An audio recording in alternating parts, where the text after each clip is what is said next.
Hello,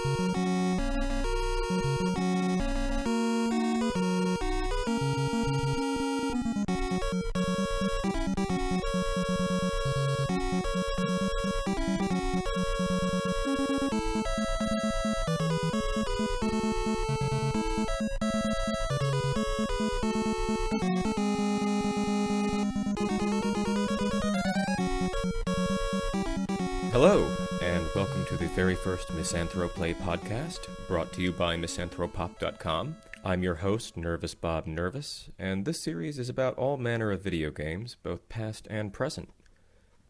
As I happen to be alone, this is going to be a bit of a micro-episode.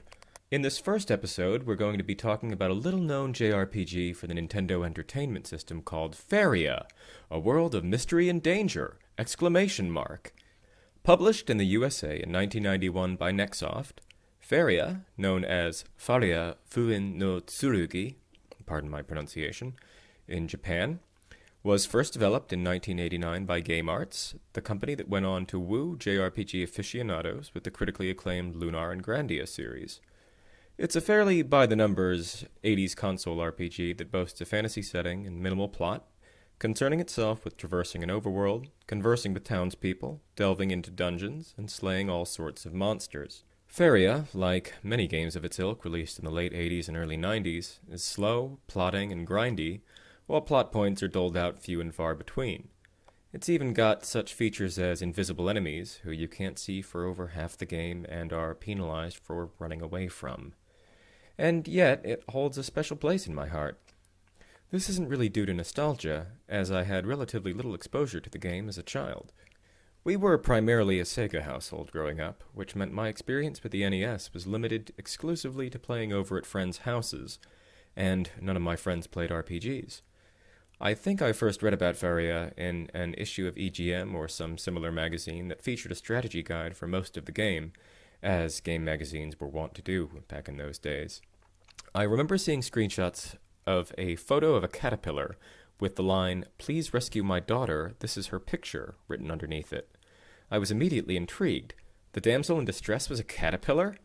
It was a wonderfully surreal idea, and added a lot of spice to the tired sexist video game narrative of rescuing the damsel in distress. I really wanted to see where Faria was planning to go with its plot. I was finally able to get my hands on the game around 95 or 96, when the NES was well and truly dead and one could easily pick one up for about $20. The low cost of the console was complemented by a deal at my local rental place that allowed one to rent 6 NES games for the price of one for 5 straight days. Naturally, I picked up Faria and a handful of other RPGs that I'd missed years back. Faria was by no means original. It borrowed a lot from its contemporaries to craft its systems. The game followed the conventions of traditional console RPGs like Final Fantasy or Dragon Quest in that the player travels from town to town gathering information while defeating enemies to gain levels and gold to purchase better items and equipment with. The player will run into frequent random encounters along the way, but its battle system is more akin to The Legend of Zelda. The player must move around a small arena dodging and attacking monsters with her sword, or shooting them with arrows or bombs or flinging magic at them. Dungeons are segmented into screens a la Zelda and contain enemies to contend with directly on the map. The dungeons also contain light puzzles to solve. They're not particularly complex, but they're nothing if not obtuse. The real challenge comes from their maze-like nature, spanning multiple floors that feature several one-way doors and fake walls to confound players further. Graphing paper is certainly a necessity if you're not planning to use a walkthrough, but even then, I don't know how on earth you determine which walls hide the secret passages. Now, you may have noticed that I used the pronoun her earlier. One of the things that makes Faria unique is the fact that you control a female protagonist during a time period in which such roles in JRPGs was fairly rare. However, you wouldn't know this from simply starting the game. The squat 8-bit character looks androgynous at best, while also bearing a strong resemblance to early portrayals of Adol Kristen, the male protagonist of the East series of RPGs. Faria's Japanese box art features the heroine in all her tiny-pantsed glory, but the game's American release replaces her with a nondescript helmeted knight, and removes all mention of the character's gender from the instruction manual. Well, to be fair, the knight looks like he or she might be wearing some tiny pants of their own, but the gender markers have certainly been erased. This attempt to hide the gender of the protagonist is symptomatic of a time in which video games were thought to be the exclusive domain of young boys. Nexoft, like many other publishers, Must have thought that boys wouldn't be interested in playing as a girl, and that girls don't play games anyway. This was an unfortunate decision on Nexoft's part, and this unique characteristic being hidden may have contributed to Faria being ultimately forgotten by players.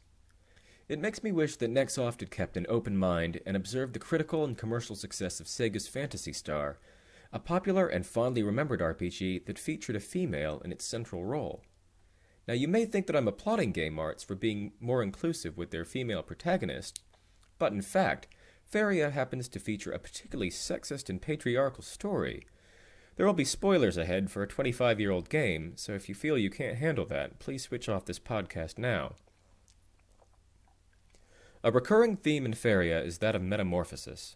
This is first seen early in the game when the king tasks the player with rescuing his daughter, and shows her a photograph of a caterpillar, an event that I mentioned earlier. When the player does find the princess at the end of the first dungeon, she's a beautiful girl with butterfly wings. Okay, all things considered, nothing too unusual there, other than the obvious metaphor about the blossoming of a girl into a young woman. Late in the game, we discover that the princess is in fact an imposter. Her true identity is that of an evil male wizard who wishes to take over the world by force. The player uses a special MacGuffin to reveal his true form, and the two engage in a duel. When the player wins the duel, she transforms into a man, and she's told that the curse placed on her kingdom by the wizard has been broken, a curse that turned all of the country's men into women. The metaphor is quite obvious. Being a woman is a curse, or, at the very least, not a very cool thing to be. The player's character was forced to change sex against his will, and spent the majority of the game fighting to return to his original body. The evil wizard, on the other hand, willfully changes himself into a woman to further his immoral ambitions. Sounds like a typical, if not slightly weird, boys' adventure story that champions masculinity as the noble savior of the world. But there's a deeper reading that we can take away from this too. In her 1998 book Takarazuka, Sexual Politics and Popular Culture in Modern Japan, Jennifer Robertson writes about the Buddhist concept of henjo nanshi, which is the process of a female body metamorphosing into that of a male. In Buddhism, the female body is considered to be a lesser life form than that of the male body. She is considered to be unclean and unable to reach a state of enlightenment. That is, unless she is able to metamorphose into a male body. Only then can enlightenment be achieved. Faria is a family-friendly title in terms of content, but I would argue this makes the game's sexism much more insidious than its other, more violent contemporaries. Faria presents the age-old grand narrative that the female body has less value than that of the male, and it does so with bright colors and a smile on its face. Though the player conquers 3/4 of the game as a woman, he only does so in a quest to attain henjo nanshi. The fake princess is actually a secret identity for the evil male wizard, and the game's only other female character, the real princess, is a complete non-entity, absent for the entire game only to be rescued for real at the very end. So that's Faria. A tedious and kinda gross sexist RPG for the NES. What could I possibly like about it? Believe it or not, it's not completely worthless. One of my favorite things about Faria is its bizarre character art, which you can see on the blog post for this podcast. They're certainly manga-styled, but the characters are very over-exaggerated, sporting bug eyes or squat bodies or bushy facial hair. The characters of Faria look like they've stepped out of the pages of a 1980s gag manga. It's a style that we don't see anymore now that it's fallen out of fashion, but it exudes a special charm. The game's NPCs never fail to make me smile when I see them. I also think that, despite its many flaws and aggravations, Faria was a pretty good effort for a 1989 action RPG. Although its execution was lacking, it certainly had good ideas that were put to use in future titles such as Tecmo's Radia Senki and Squaresoft's beloved Secret of Mana. Unfortunately, by the time Faria reached Western shores in 1991, SNK's stellar action RPG Crystalis had already been available on the NES for a year, a game that happens to be both more charming and more playable than Faria.